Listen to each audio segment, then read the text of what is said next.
Aegean Sea.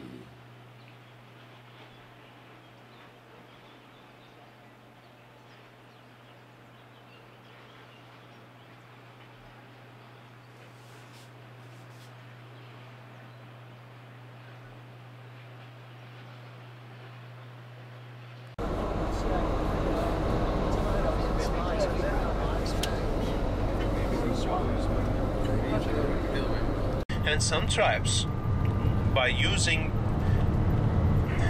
nowadays ancient times Constantinople, but during that time no Constantinople, from the Istanbul area they moved to Europe.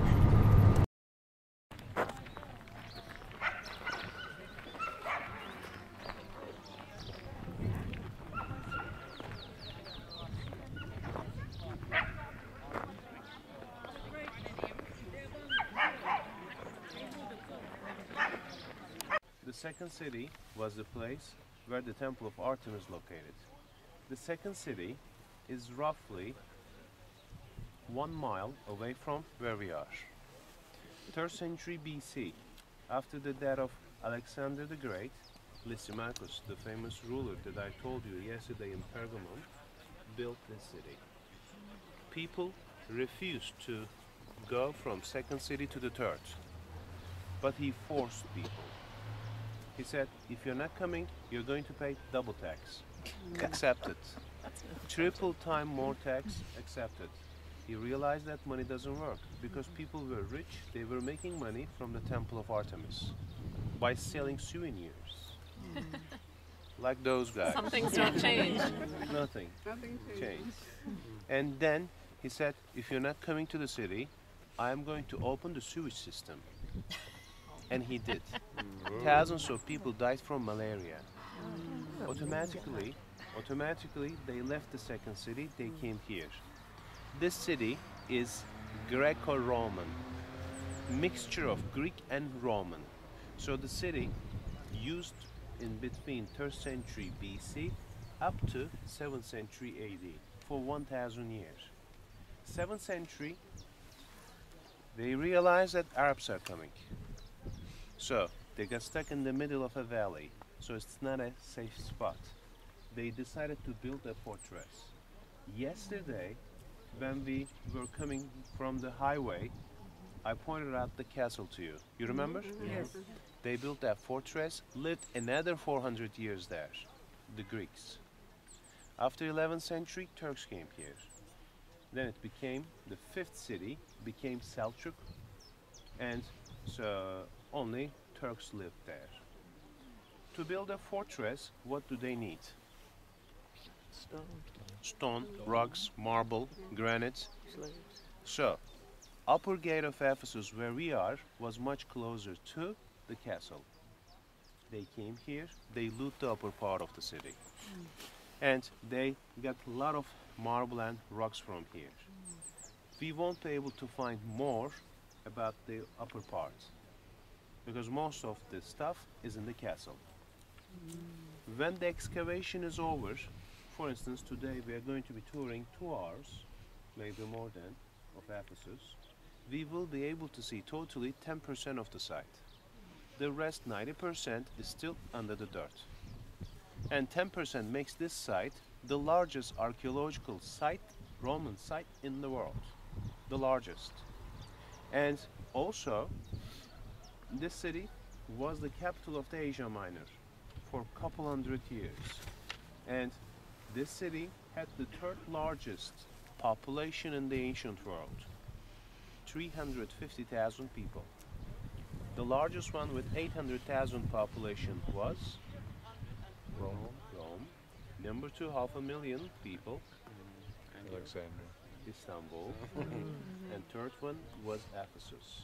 And this had the largest port in the Mediterranean because in the center of crossroads of Silk Road, the traders which are coming from east, they come and use the harbor here. Then they ship the products directly to the west. And that's why the city has 2 entrances. One from the upper gate, used by the traders, one from the lower gate, used by the sailors. And the place where we left the bus, where you can see the shops. That was the place where the monumental gate of Ephesus was located.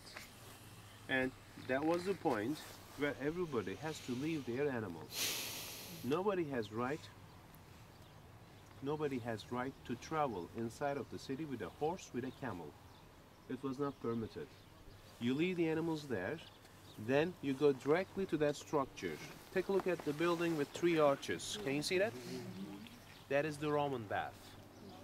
It is a must-go spot in the city for every visitor. You have to leave your clothes first. You cannot stay in the city with your ordinary clothes. You go there, you take hot showers, and then, according to the identity cards, they check the identity cards and then they distribute dresses to everybody. If you are an aristocrat, you get white toga with a leather belt with a leather shoe. If you are not an aristocrat, this time you get brown toga. No shoes, no belts. So the colors of the dresses differs people in the city from each other. If you are an aristocrat, this time take a look at the colonnaded street. Do you see the several columns in front of us? It goes all the way down to the lower part, to the Celsius Library. This is the main road where everybody, the locals, traders, visitors, has to use and go to the lower part. The only people can stay here, aristocrats, because the whole courtyard over here, once upon a time, was agora, marketplace for only aristocrats and royal family members. Speciality of this courtyard, ladies and gentlemen, it was covered by red granite. 3rd century BC, when they built the city, granite has more value than gold. And everywhere is red. You're passing from the monumental gate. Excuse me. You find yourself looking to a courtyard. Okay? Everywhere is red. What happens during the sunset? When the sun comes from this direction, this is the red granite courtyard. Granite and marble can reflect the lights backwards.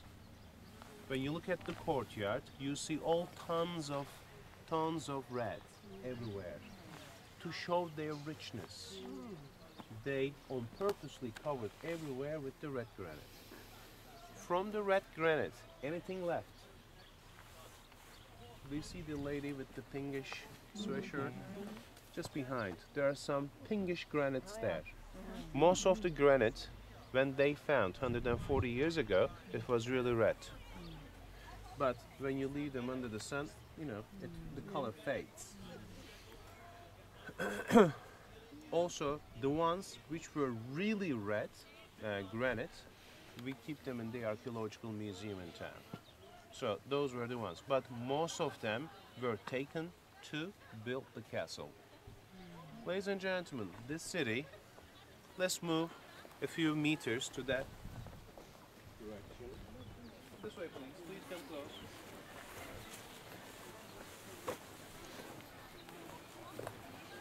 close. Please come close over here, otherwise you won't be able to see because of the tree. Ladies and gentlemen, till 1842, this city was a missing, lost city. Nobody had any idea where Ephesus was. Ephesus takes place in the Bible. So 100% everybody's sure that there's a city in the name of Ephesus. The Temple of Artemis is in the Bible too. So everybody agrees that there's a city in the name of Ephesus. But till 1842, nobody had any idea where Ephesus was. It was a lost city. The Ottoman Turks, they decided to build a railroad starting from Izmir to Denizli, 140 miles. And the railroad was supposed to pass from that valley where we came with the bus. And while they were placing the rails on the ground, they found 2 marble columns. They took the 2 marble columns out, they found 4 more.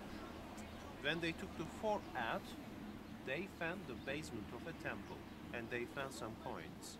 On the coins, they saw the name Ephisus. And they realized that they found the city. Digging started immediately, 107 years, 69 years. Result, 10%. The city was lost because of the silt. Ladies and gentlemen, I want you to pay attention to the top of the building there. If you look carefully, you're going to see a marble block which looks like it has two heads. Can you see that? Can everybody see that? Archaeologists, ladies and gentlemen, 14 years ago, placed that marble there on purposely to show you, for you to know the original ground level of Ephesus, 1842. This is the original ground level of Ephesus, 1st century. The top there is the original ground level. So if you put a rope from there to the top of that building, cover it with the dirt, will you be able to see any ruins underneath? No way. What happens how the city got lost? Naturally. Take a look at the grasses. If you come here during the summertime, everywhere is dry because they cut those grasses. They don't let those grasses to grow more than a few centimeters. The gardeners, they cut. What happens if they don't touch the area for 1400 years? Rainy days, windy days. Wind and rain will bring a lot of dust and soil from the hills to the valley because the city was situated in between two hills. Behind of this hill, almost half a mile further, there's another hill, like that high. So the city is in between two hills. So both of the hills, during the rainy days, a lot of dust and soil comes. Normally, in a year's time, you cannot see the ground level difference, but in roughly 1400 years, a lot of things changed. 18 feet is the difference. This city, 3rd century BC, was a harbor city. Right now, the distance from here to the Aegean Sea was 4.5 miles. So this difference, 2,300 years, 4.5 miles. Used to be a Because harbor. of the silting process, 3 BC. still in the Aegean, the city is getting further. If it goes with the same speed, 1,000 years later, from now on, the distance will be 7 miles. You might ask a question, how come? Why? The only answer is, the professors, they say, it's the balance of the earth. Take a look at the water level in Scandinavian countries. When it rains in St. Marcus Courtyard in Venice, floods, right? It's a kind of a balance, they say. So the Mediterranean is, and the Aegean going a bit lower. So, silt was the biggest trouble of Ephesus 2,300 years ago, and also for almost 600 years, because for a long time, it filled the harbor. And they realized that they cannot open the harbor, with manpower. So it caused a big trouble.